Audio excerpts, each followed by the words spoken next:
2023년도에 나온 책이에요. 미국의 사우스이스트 크리스천 교회 담임 목사님이시죠. 카일 아이들만 목사님이 삶이 뜻대로 안 될 때, 삶이 뜻대로 안 될 때라는 제목으로 책을 출판했어요. 이 책 읽어보잖아요. 읽어보면 예수를 믿고 사는 사람임에도 불구하고 내 방식이 전혀 통하지 않을 때, 다시 말씀드려서 삶이 내 뜻대로 전혀 안 될 때, 이런 때를 경험할 때가 많습니다 라고 많은 성도들이 고백한다는 거예요. 자, 무엇보다도 신실하게 믿음 생활을 잘하는 가운데도 내 삶이 뜻대로 안 되는 경우가 있는데, 이때 주로 이제 네 가지의 감정이 우리를 찾아온대요. 자, 네 가지의 감정. 첫째가 낙심입니다. discouragement. 두 번째가 피로라요. 피로. fatigue. 그 다음에 세 번째가 분노랍니다. frustration. 또 네 번째가 불안이래요. 불안, anxiety.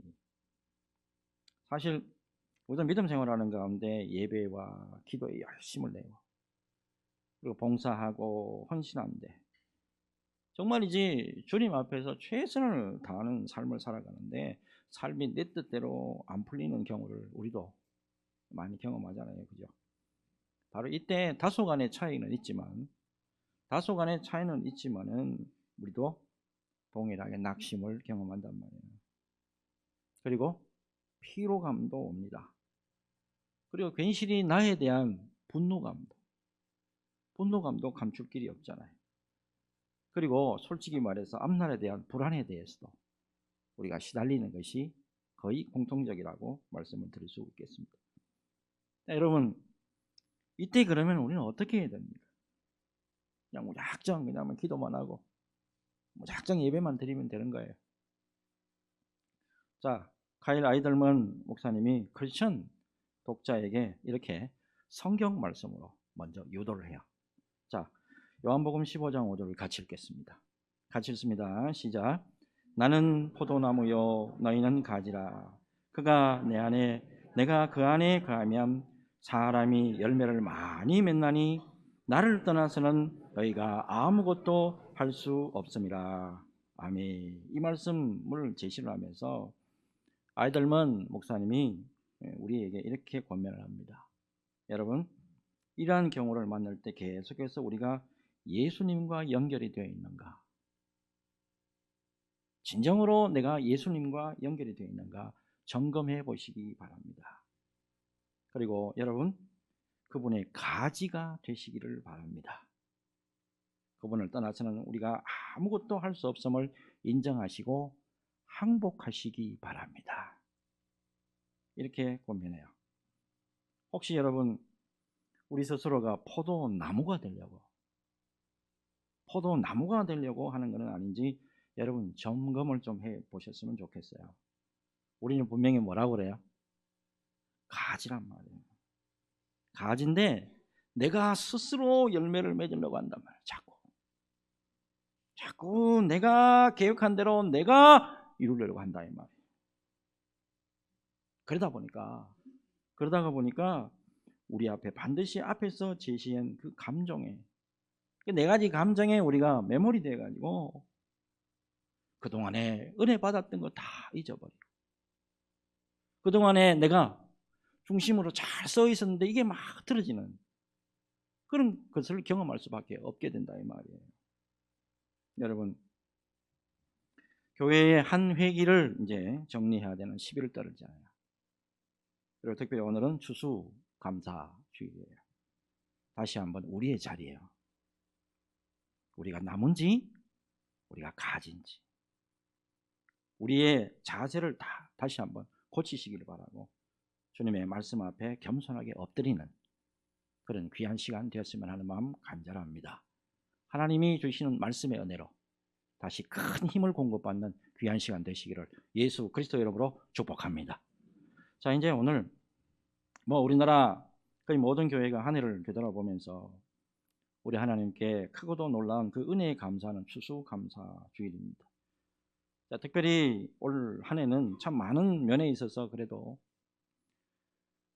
참 나라와 민족, 그 다음에 우리 가정에 이르기까지 참으로 많이 어려웠다. 그럼에도 불구하고 많이 어려웠다. 이렇게 말씀을 드릴 수 있는 것 같아요. 자, 그럼에도 불구하고 어때요? 우리 교회와 우리 성도들의 가정과 기업, 그리고 우리 직장들, 우리 자녀들을 지켜주신 하나님의 놀라운 은혜가 있다는 거 우리가 꼭 기억을 해야 되겠죠. 무엇보다도 오늘 말씀 속에서 다시 주님의 은혜에 감사하는 우리 중심의 회복, 우리 중심의 회복이 있기를 소망하고요. 아울러서 더욱 은혜의 우리 주님을 의지하는 믿음의 사람들 다 되어야 될 줄로 믿습니다. 자, 오늘 이제 본문 두 군데를 봤죠, 그죠? 출애굽기 23장 16절. 자, 이 말씀은 추수감사절의 구약에 있어서 이제 유래가 되는 말씀이잖아요. 수장절 또는 초막절, 이게 오늘날의 추수감사절이 되었다. 이 정도는 잘 아실 거고, 특별히 이제 오늘 시편 116편을 중심으로 해서 말씀을 살펴보도록 하겠습니다. 자, 이 시편 116편은 좀 특별한 시편이라고 할 수 있는데, 자, 주전 979년경입니다. 다윗의 친아들이에요. 다윗의 친아들, 이 압살롬의 대반역이 있었고 큰 위기의 순간이 있었는데, 이를 하나님의 은혜로 잘 극복하고 감사하기 위해서 지은 시다. 이렇게 주로 칼빈이 그렇게 주석을 하고 있어요. 자, 어쨌든 본 시편의 지은이가요, 상당히 절박한 상황에 처해 있었던 것 같아요. 자, 그런데 중요한 것은 그런 상황을 어떻게 극복했느냐. 그가 간증하는 시편이에요. 자, 어떻게 간증하는가 봅시다. 3절 4절 같이 읽습니다. 같이 읽습니다. 시작. 사망의 줄이 나를 두르고 스올의 고통이 내게 이르므로 내가 환난과 슬픔을 만났을 때에 내가 여호와의 이름으로 기도하기를 여호와여 주께 구하오니 내 영혼을 건지소서 하였도다. 아멘. 자, 사망의 줄이 나를 두르고 그랬어요. 두르고 여기에 해당하는 히브리어가 아파프입니다. 이게는 먼저 무슨 뜻이냐면 둘러싼다, 포위한다, 이런 뜻이에요. 이 사망의 극심한 고통이, 자, 줄이 있잖아요. 이 줄 가지고 뺑뺑뺑뺑뺑 계속 이렇게 돌리면 어때요? 꽉 이렇게 압박되잖아요. 자, 그런 모습을 상상해 보시면 틀리지 않을 것 같아요. 자, 이때 시편 지은이의 태도가 나옵니다. 그런 정말 숨이 막힐 듯한 그런 압박감이 올 때 뭐라고 말하고 하고 있느냐 하니까 내가 여호와의 이름으로 기도하기를 그랬단 말이에요. 여러분, 믿음의 길을 걸어가면서 순탄한 길만 있으면 얼마나 좋겠어요. 자, 하지만 어때요? 우리가 가는 길에 참으로 많은 부분에 있어서 어때요? 고난과 고통이 아파프 이렇게 압박해 올 때가 있잖아요. 이렇게. 이때 믿음의 사람들이 반드시 잊지 말아야 될 것 중에 하나가 뭐냐 하면 반드시 기도의 자리를 절대로 떠나지 마라. 이거를 권면하고 싶어요.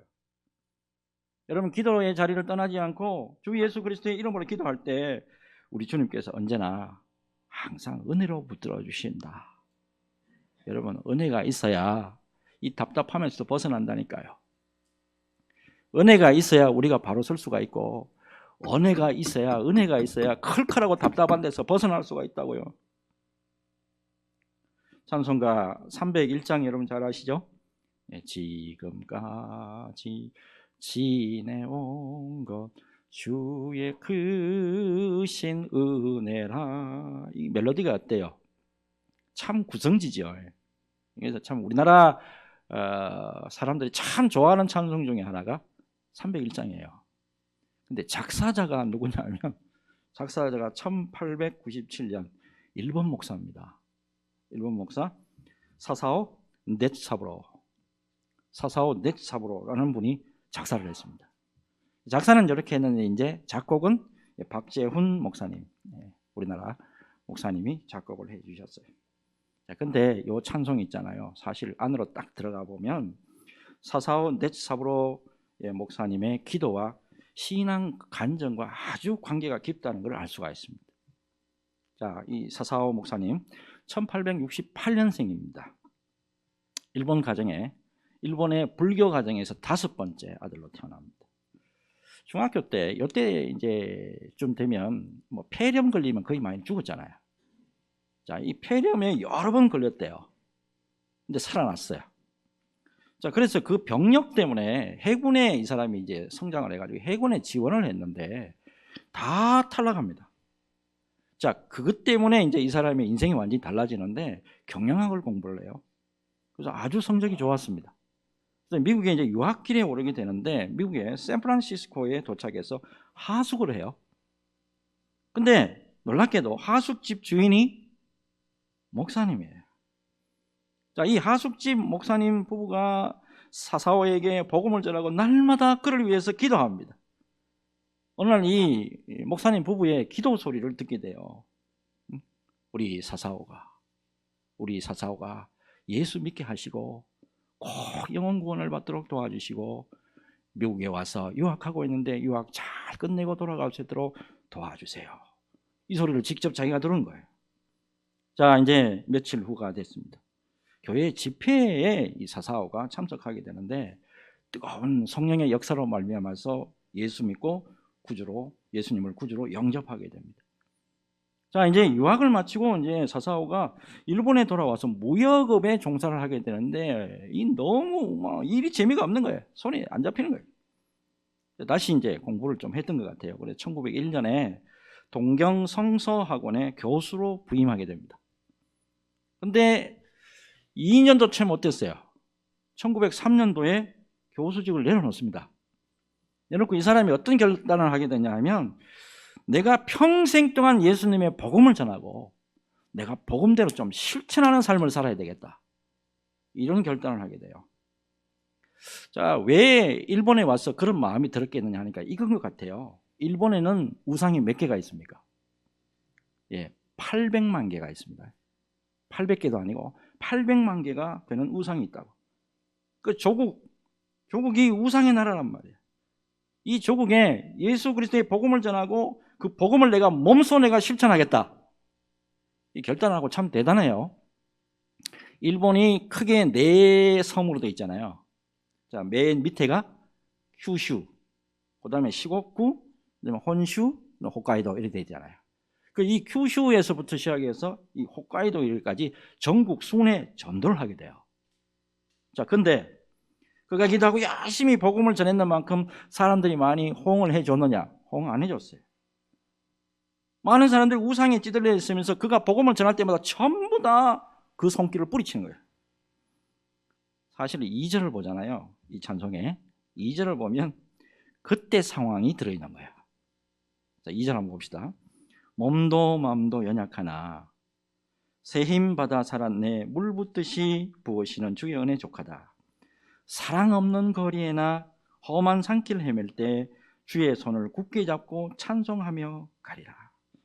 조국이 복음을 받아들이지 않는 그 사랑 없는 거리, 그 사랑 없는 거리를 다니면서 오직 기도하면서 주의 손을 의지하고 찬송하며 나아가는 사사오 목사의 모습이에요.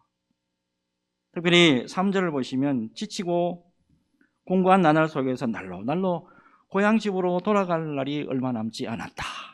이렇게 고백까지 해요. 이게 젊은 사람인데.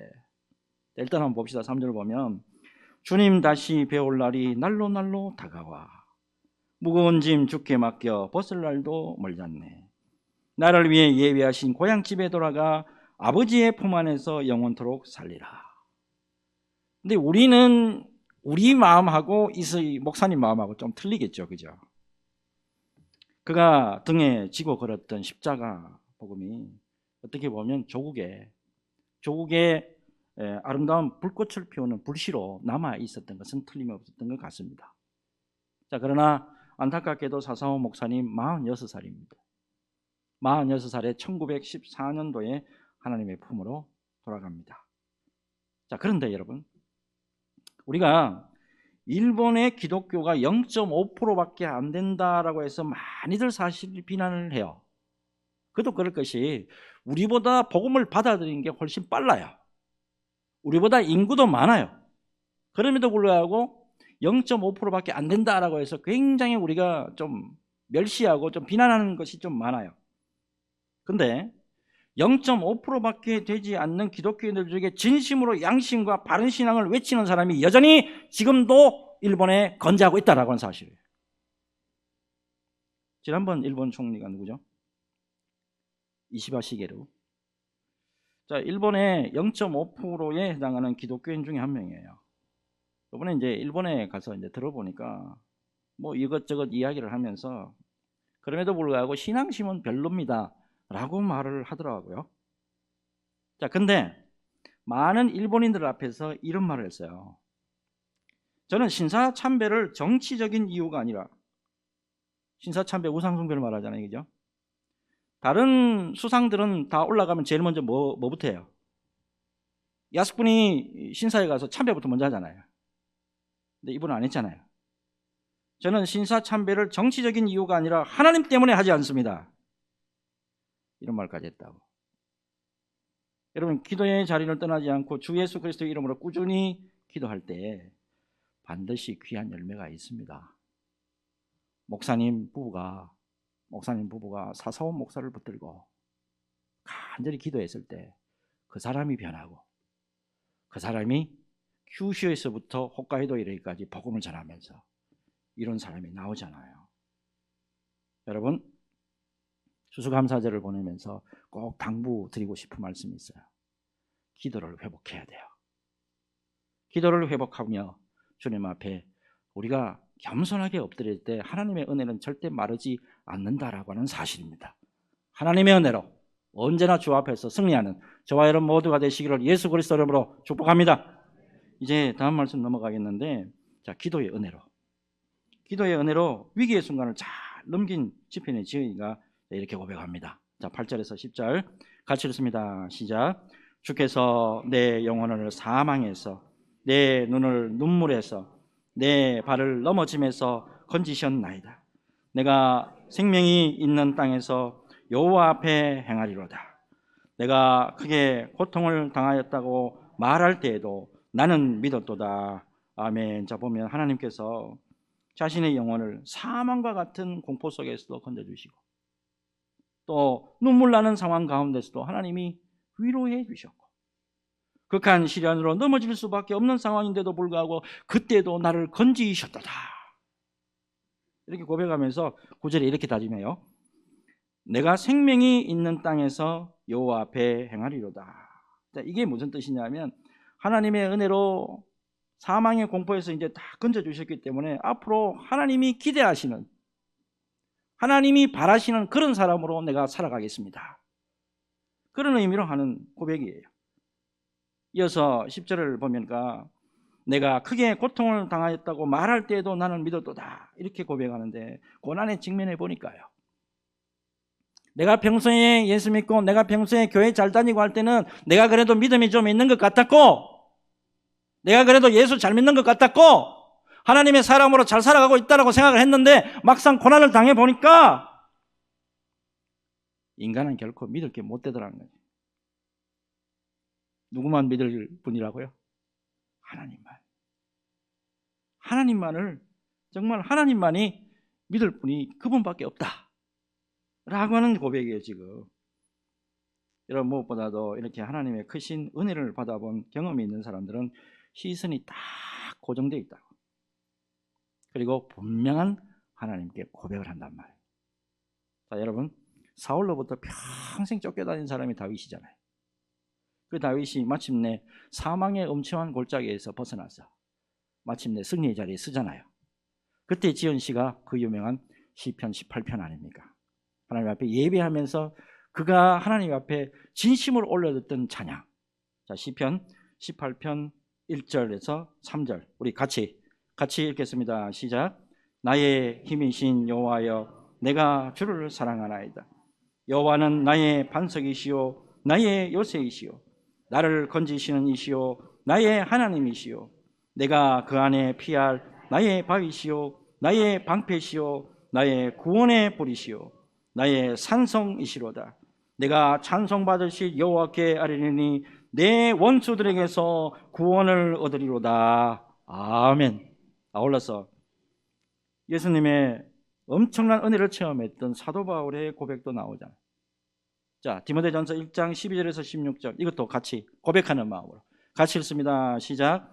나를 능하게 하신 그리스도 예수 우리 주께 내가 감사함은 나를 충성되이 여겨 내게 직분을 맡기심이니 내가 전에는 비방자요 박해자요 폭행자였으나 도리어 긍휼을 입은 것은 내가 믿지 아니할 때에 알지 못하고 행하였음이라. 우리 주의 은혜가 그리스도 예수 안에 있는 믿음과 사랑과 함께 넘치도록 풍성하였도다. 미쁘다 모든 사람이 받을 만한 이 말이여, 그리스도 예수께서 죄인을 구원하시려고 세상에 임하셨다 하였도다. 죄인 중에 내가 괴순이라. 그러나 내가 긍휼을 입은 까닭은 예수 그리스도께서 내가 먼저 일체 오래 참으심을 보이사 후에 주를 믿어 영생 얻는 자들에게 본이 되게 하려 하심이라. 아멘.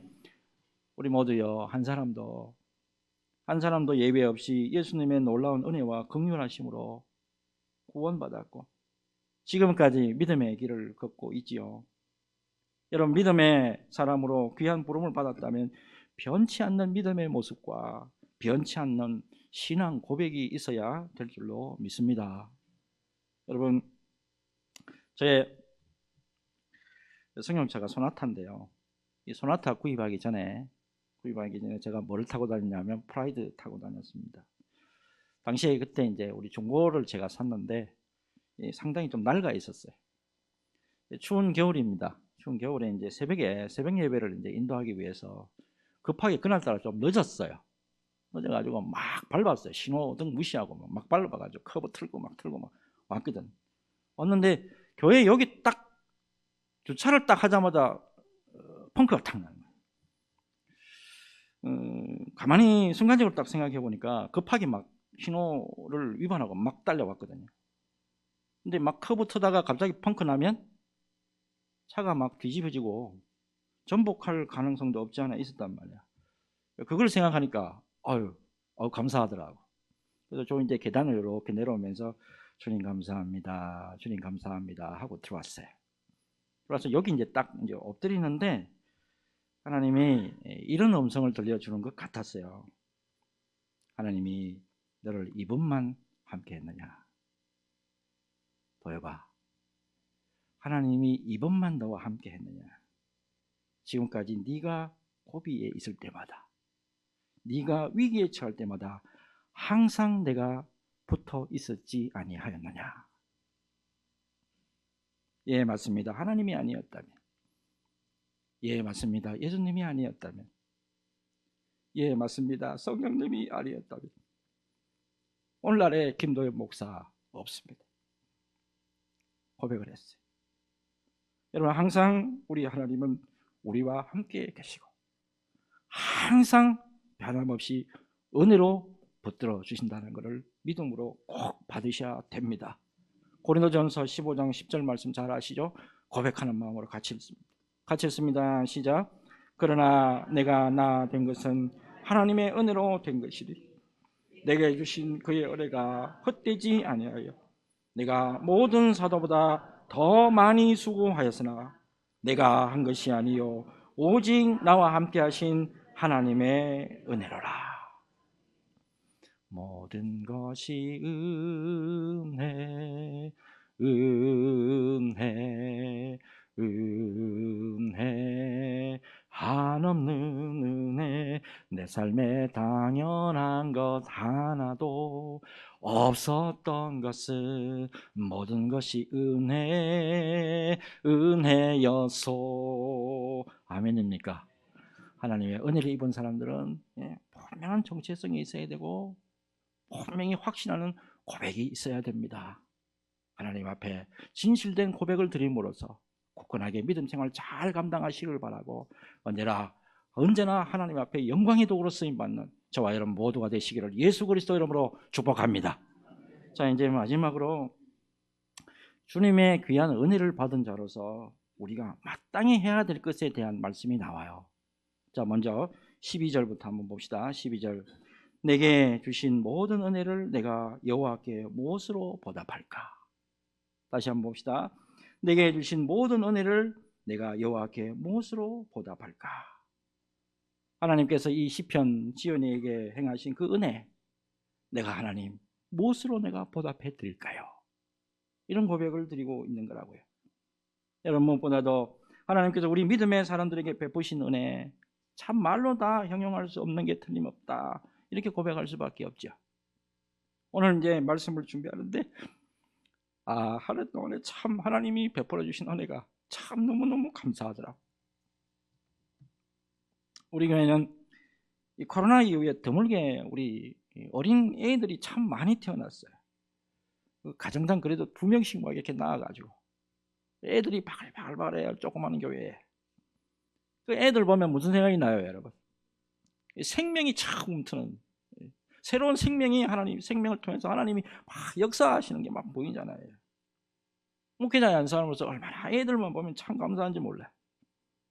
그리고 원래 3월 1일에 때요, 임직식 있어가지고 참 귀한 일꾼들이 또 세워지는 그런 또 은혜를 우리가 맛보기도 했습니다. 저 개인의 경우는 이번에 이제 우리 시찰 안에 이제 30개 교회가 있습니다. 이 교회를 섬길 수 있는 기회죠. 시찰장이 돼가지고 어려운 교회를 섬겼는데 참 다들 교회가 어렵더라고. 우리 교회에 쌓이던데도 우리가 시찰에 가서 4번째에 해당하는, 그래도 큰 교회에 속하더라고 보니까. 아울러서 어때요? 성도들 가정을 한번 이렇게 둘러보니까 크고 작은 사건들 참 많았더라고. 그리고 너무 감사하게 수술을 하시는 분도 있었다고. 암 수술 받았는데도 거뜬하게 이렇게 지금 잘 다녀요. 너무너무 감사하고, 이번에 우리 장로님 기도해 주신 것처럼 일본 단기 선교도 참 은혜로 잘 다녀왔어요. 그 외에도 연로하신 분들 계시는데 몸은 좀 힘들고 하시더라도 한 분도 돌아가시는 분 없고, 그래서 오늘 또 나오셔가지고 또 이렇게 예배드리고 감사하는 모습들, 그리고 환난 당하는 가정들, 어려운 가운데서도 이렇게 잘 지내오는 것, 이 모든 것 다 하나님 앞에 영광이요, 하나님 앞에 감사해야 될 줄로 믿습니다. 지난 날들 우리 생각해 보면, 이런 모든 은혜들을 생각해 보면 오늘 시편 지연이와 동일한 고백을 할 수밖에 없는 거예요. 내게 주신 모든 은혜를 내가 여호와께 무엇으로 보답할까? 끝으로 여러분, 시편의 지연이가요, 하나님의 놀라운 그 은혜를 바라보면서 구체적으로 내가 어떻게 하나님 앞에 은혜로 보답할 것이냐. 자, 13절 14절 우리 고백하는 마음으로 자, 같이 읽겠습니다. 시작. 내가 구원의 잔을 들고 여호와의 이름을 부르며 여호와의 모든 백성 앞에서 나는 나의 성원을 여호와께 갚으리로다. 아멘. 아마 이 시편 지연이가요, 위급한 순간이 막 되니까 하나님 이것만 해결해 주시면은 내가 이거를 바치겠습니다, 내가 이거를 하겠습니다 라고 아마 성원했던 것 같아요. 자, 어떠한 순간에도 내가 하나님의 은혜를 입었기 때문에 내가 반드시 내 이 성원을 내가 주님 앞에서 갚도록 하겠습니다, 이런 이제 선포하는 말씀이죠. 특별히 여러분 12절 13절 14절 우리가 읽었잖아요. 요거 잘 분석해 보면 이제 시편 지연이가 뭐라 그래요? 내가 이런 은혜를 입었고 이런 은총을 입었기 때문에 내가 이렇게 해서 내가 지금 하나님의 그 은혜에 갚겠습니다, 보답하겠습니다 라고 이렇게 고백하고 있지만은 사실은 하나님 앞에 정말이지 보답할 수 있어요, 없어요? 갚을 수 있어요, 없어요? 보답하지도 갚지도 못하는 그런 자신의 모습을 다시 한번 발견하는 것을 우리에게 보여줍니다. 여러분, 오늘 추수감사절을 맞이해서 무엇보다도 우리 주님 앞에 감사하는 일을 절대로 잊지 말자. 하나님으로부터 받은 은혜 절대로 잊지 말고 감사하는 것을 절대 잊지 말자, 이런 권면의 말씀을 드리기를 원합니다. 여러분, 특별히 감사하잖아요.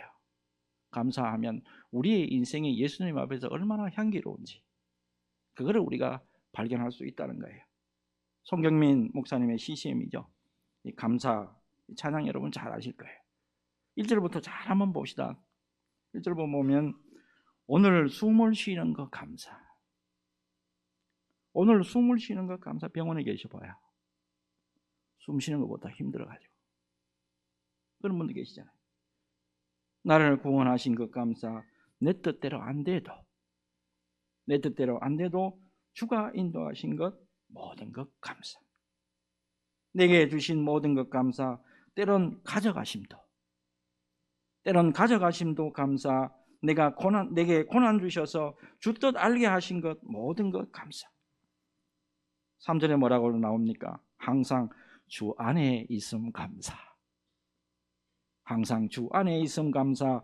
참된 소망 주심도 감사. 나 같은 사람도 자녀 삼아 주신 것 모든 것 감사. 주님 감사해요. 주님 감사해요. 내가 여기까지 온 것도 은혜입니다. 주님 감사해요. 주님 감사해요. 나를 사랑하신 주 사랑 감사합니다. 아멘입니까?